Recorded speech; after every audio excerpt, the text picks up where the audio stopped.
नमो नमः सभी संस्कृत अनुरागियों का।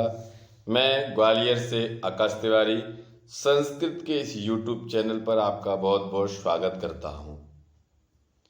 आइए हम पुनः आपके समक्ष उपस्थित हैं अपनी पूर्व की भांति कक्षाओं को लेकर, जिसका जो विषय चल रहा है शब्द रूप, जो कि हमारी आने वाली अन्य सभी परीक्षाओं के लिए सबसे महत्वपूर्ण होने वाले हैं। चाहे वो MP टेट हो, LT हो, TGT हो, GIC प्रवक्ता हो, बिहार में होने वाला TRE 4.0 हो, अर्थात अथवा UGC नेट, JRF इत्यादि सभी परीक्षाओं के लिए जो सबसे महत्वपूर्ण विषय है वो है शब्द रूप, जिसका भाग 2 हम आज आपके सामने लेकर उपस्थित हुए हैं।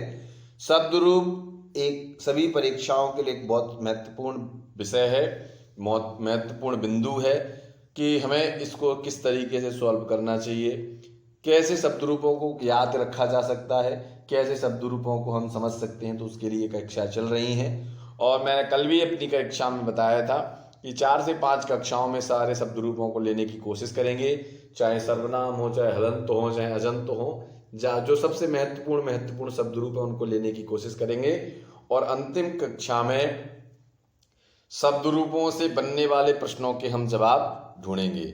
आइए अपने चलते हैं, पूर्व की भांति श्रृंखला को प्रारंभ करते हैं और आज के शब्द रूप के द्वितीय भाग में पूर्व की भांति हमारा जो विषय है, हमारा जो एक नियम है कि हम श्लोक के साथ अपनी कक्षा का प्रारंभ करते हैं।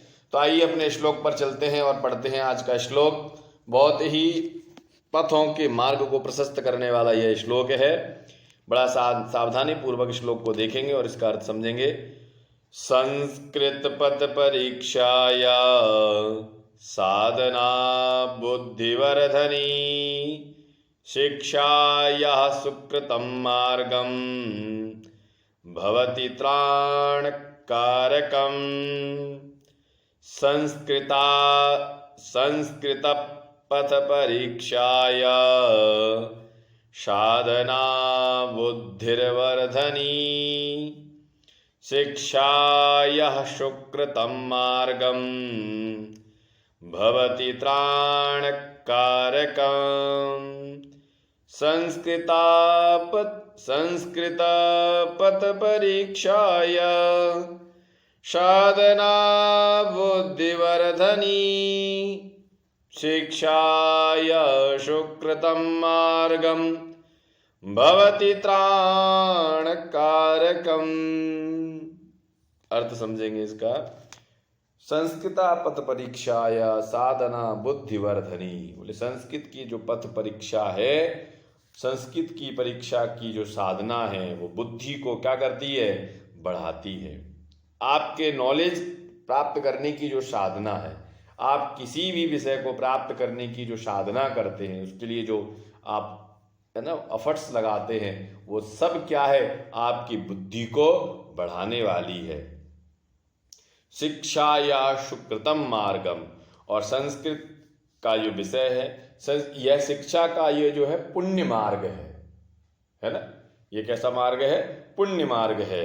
भवति त्राणकारकम, जो जीवन में रक्षक और सहायक दोनों बनता है। यदि आप अच्छे से अपनी शिक्षा ग्रहण करते हैं तो जो शिक्षा है वो आपकी सहायक भी बनती है, आपका सपोर्ट करती है और आपका सहायक और रक्षक दोनों के रूप में जो संस्कृत है वो आपके साथ खड़ी होती है। जो आपका नॉलेज है वो आपके साथ खड़ा होता है। आप किसी भी विषय का जो अध्ययन कर रहे हैं, उसका जो मार्ग अपना रहे हैं, वह रक्षक और सहायक दोनों के रूप में आपके साथ उपस्थित होता है। चलिए आगे बढ़ते हुए अपनी कक्षा को प्रारंभ करते हैं और आज के शब्द रूपों में जो नंबर 5 पे है वैसे, लेकिन यहाँ प्रथम है। तो आज का जो मूलभूत प्रारंभ होने वाला है वो पिता, पितृ शब्द है मूल, और इसको हिंदी में बोलते हैं पिता। ऋकारांत पुल्लिंग शब्द है, पुल्लिंग शब्द है। पिता शब्द जो है पूर्व रूप में आता है, पिता जो है पुल्लिंग रूप है, ऋकारांत शब्द है, ऋकारांत में पुल्लिंग में इनका उपयोग किया जाता है। तो आइए देखते हैं आज के पिता के शब्द रूपों को। पिता पितरौ पितरः, पितरं पितरौ पितॄन्, पित्रा पितृभ्यां पितृभिः, पितृ पितृभ्यां पितृभ्यः। ठीक, फिर देखेंगे पिता पितरौ पितरा पितरम पितरौ पितॄन् पित्रा पितृभ्यां पितृभिः पितृ पितृभ्यां पितृभ्यः। ठीक, तो आप इस तरीके भी याद रख सकते हो। मैंने जैसे भी कल भी आपको बताया था, इसको आप एक वचन को पहले कर लें तो आपके लिए आसानी हो जाती है, क्योंकि द्विवचन और बहुवचन में बहुत सारे वर्ड ऐसे जो होते हैं वो सिमिलर चल जाते हैं। देखिए पिता, पढ़ेंगे इसको, पिता पितरौ पितरा पिता पितरम पित्रा पित्रे पिता पितरम पित्रा पित्रे पिता पितरम पित्रा पित्रे पिता पितरम पित्रा पित्रे। ठीक है, पिता पितरम पित्रा पित्रे। आगे देखेंगे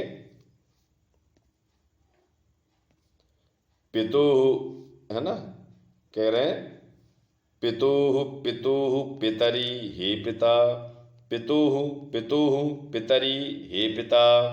तो देखो इसको फिर दोबारा से पढ़ते हुए कि पिता पितरम पित्रा पित्रे, है ना, क्या कह रहे हैं कि पिता पितरम पित्रा पित्रे पिता पितरम पित्रा पित्रे।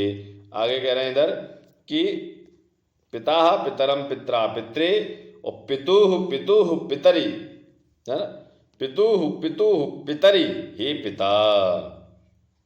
इसमें आपको क्या समझ में आया कि जो एक वचन के शब्द रूप हैं वो सब जगह परिवर्तन होते हैं, और द्विवचन और बहुवचन को जब आप अभी देखेंगे तो आपको सिमिलर मिलेंगे। इसलिए बहुवचन को द्विवचन को याद करना ज़्यादा सिंपल हो जाता है एक वचन की अपेक्षा।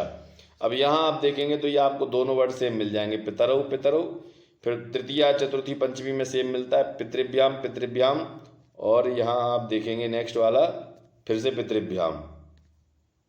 ठीक, और षष्ठी सप्तमी फिर से एक वचन पित्रो पित्रो हे पितरौ। अब बहुवचन में आप आएंगे, बहुवचन में भी आप वही सेम प्रक्रिया देखेंगे कि यहाँ कुछ चीज़ें आपको बदल लेंगी। जो इंपॉर्टेंट रूप है उनको मैं आपको बताऊंगा, इनको आपको याद ही रखना है। जैसे बहुत बार पूछा जाता है कि पितृन शब्द कहाँ बनता है, बहुत बार पूछा जाता है कि पितृन शब्द कहाँ बनता है। तो पितृन शब्द द्वितीय विभक्ति का बहुवचन रूप है। किसका रूप है? द्वितीय विभक्ति का बहुवचन रूप है। इसके बाद पितृभी ये सब सेम है दोनों, है ना, ये दोनों सेम है। और यहाँ पर भी आप देखेंगे पितृभ्या सेम है। पितृनाम ये भी पूछ लिया जाता है, पितृनाम, है ना, इसको भी आप देखेंगे, ये शब्द है पितृनाम और एक पितृषु। इन दोनों में पूछने लायक इसलिए क्योंकि इसमें बड़ी की मात्रा बड़ी री लगती है और इसमें छोटी री लगती है। तो ये जो रीकारांत कुछ परिवर्तन ऐसे होते हैं शब्दों में जिनको अलग से आपको याद रखने पड़ते हैं, इसलिए आप इनको याद रखिएगा। तो एक बार रिपीट करते हुए आगे बढ़ते हैं आज की कक्षा को लेकर। पिता पितरम पित्रा पित्रे पितुः पितुः पितरी हे पिता। ठीक, तो ये आपके रूप है। आगे चलते हैं और अब आपके सामने जो उपस्थित है दूसरा मातृ शब्द है। मातृ शब्द है, माता के लिए उपयोग में आता है। ये ऋकारांत स्त्रीलिंग शब्द है। क्या है? ऋकारांत स्त्रीलिंग शब्द है। इसमें आप देखेंगे माता मातरम मात्रा मात्रे। अब इसको पिता के लिए रूप चलाऊंगा ना, कैसे हुए? पिता पितरम पित्रा पित्रे माता मातरम मात्रा माते। एक को आप याद करिए तो एक के अकॉर्डिंग हम दूसरे शब्द रूपों को भी चला पाते हैं। माता मातरम मात्रा मात्रे माता मातरम मात्रा माते। ठीक, आगे देखिए आप, माता मातरम मात्रा माते। आगे देखिए, है ना, आगे देखेंगे आप तो आगे आपको दिखेगा कि ये जो शब्द रूपों में द्वितीय विभक्ति के जो द्विवचन के जो रूप है वो बिल्कुल फिर दोबारा से मिलते हैं। क्या मिल रहा है? मातरऊ मातरऊ मिल गया, मातृभ्याम मातृभ्याम मिल जाएगा। और बहुवचन में जब आएंगे तो यहाँ पर बनेगा मातृ, है ना, माता मातरः मातृ मातृभी मातृभ्या। ये सब थोड़े से हैं, इसको देखेंगे कि माता माता मातरम मात्रा मात्रे। ठीक, बहुवचन में आप इधर से आएंगे मातुः मातु मातरी। रिपीट करेंगे माता मातरम मात्रा मात्रे मातुः मातु मातरी माता मातरम मात्रा मात्रे मातु मातु मातरी हे माता। द्विवचन में देखें मातरौ मातरौ मातृभ्याम मातृभ्याम मातृभ्याम मात्रो मात्रो हे मातरौ द्विवचन तो सिंपल है, ऊपर के 2 सेम, नीचे के 2 सेम और बीच में 3 सेम। बहुवचन को देखेंगे, मातरः मातृ मातृभ्य मातृभि मातः मातरः मातृ मातृभि मातृभ्य मातृभ्य मातृणाम मातृषु। ठीक, चलिए आगे चलते हैं अपनी कक्षा को लेकर। अब आपके सामने है 3rd नंबर पर नदी, इकारांत स्त्रीलिंग शब्द नदी शब्द है ना। नदी को देखेंगे, नदी ही नदीम नद्या नद्यै, नदी नदीम नद्या नद्यै, नदी नदीम नद्या नद्यै। इसको इस तरीके से भी पढ़ सकते हैं। तो तीनों वचनों को अगर एक साथ लेके चलना तो वो भी आसान होता है, थोड़ा ध्यान रखेंगे तो। नदी ही नद्यौ नद्या, नदीम नद्यौ नदीः, नद्या नदीभ्यां नदीभिः, नद्यै नदीभ्यां नदीभ्यः, नदी ही नद्यौ नद्या, नदीम नद्यौ नदी, नद्या नदीभ्यां नदीभिः, नद्यै नदीभ्यां नदीभ्यः। रिपीट करेंगे एक बार और, नदी ही नद्यौ नद्या, नदीम नद्यौ नदी, नद्या नदीभ्यां नदीभिः, नद्यै नदीभ्यां नदीभ्यः। ठीक, नदी के रूपों को हमने देखा। आगे चल के आगे की चतुर्थी के आगे देखेंगे, नद्या नदीभ्यां नदीभ्यः, नद्या नद्यो नदीनां, नद्यां नद्यो नदीषु, हे नदी हे नद्यो हे नद्या, नद्या नदीभ्यां नदीभिः, नद्या नदीभ्यां नदीभ्यः, नद्या नद्यो नदीनां, नद्यां नद्यो नदीषु, हे नदी हे नद्यो हे नद्या, नद्या नदीभ्यां नदीभ्यः, नद्या नद्यो नदीनां, नद्यां नद्यो नदीषु, हे नदी हे नद्यो हे नद्या। ठीक है, तो ये है कि शब्द रूपों को ये थोड़ा सिंपल तरीके से हम समझाने की कोशिश कर रहे हैं कि आई होप आप समझ जाएं, है ना। आगे देखेंगे शब्द रूप नंबर 4 जो है बधू, उकारांत स्त्रीलिंग शब्द। बधू का मतलब होता है बहू, है ना। नवजात जो बहू होती है उसको बोलते हैं बधू। और बधू के लिए संस्कृत में जो उकारांत स्त्रीलिंग शब्द है जिसका प्रयोग किया जाता है। ठीक, आगे चलते हैं, शब्द रूपों को देखते हैं। बधूः बध्वौ बध्वा, बधूम बध्वौ बधू, बध्वा बधुभ्यां बधूभिः, बध्वै बधुभ्यां बधुभ्यः। ठीक, आगे देखेंगे पंचमी से लेकर, बध्वा बधुभ्यां बधुभ्यः, बध्वा बद्धो बधूनां, बध्वां बद्धो बधूषु, हे बधू हे बद्धो हे बध्वा। आगे फिर द्वारा से देखेंगे इधर के रूपों को, प्रथमा से लेकर चतुर्थी तक के द्वारा से देखेंगे। प्रथमा से लेकर चतुर्थी तक के शब्दों को द्वारा से देखते हुए चलेंगे कि बधू बद्धौ बध्वा, बधूम बद्धौ बधू, बध्वा बधुभ्यां बधूभिः, बध्वै बधुभ्यां बधुभ्यः। है, आगे देखेंगे पंचमी से लेकर आगे की देखेंगे। पंचमी से लेकर आप आगे के शब्द रूपों को देखेंगे तो आपको समझ में आएगा कि किस तरीके से आप शब्दों को तैयार कर सकते हैं। देखिए, बध्वा बधुभ्यां बधुभ्यः, बध्वा बद्धो बधूनां, बध्वां बद्धो बधूषु, हे बधू हे बद्धो हे बध्वा।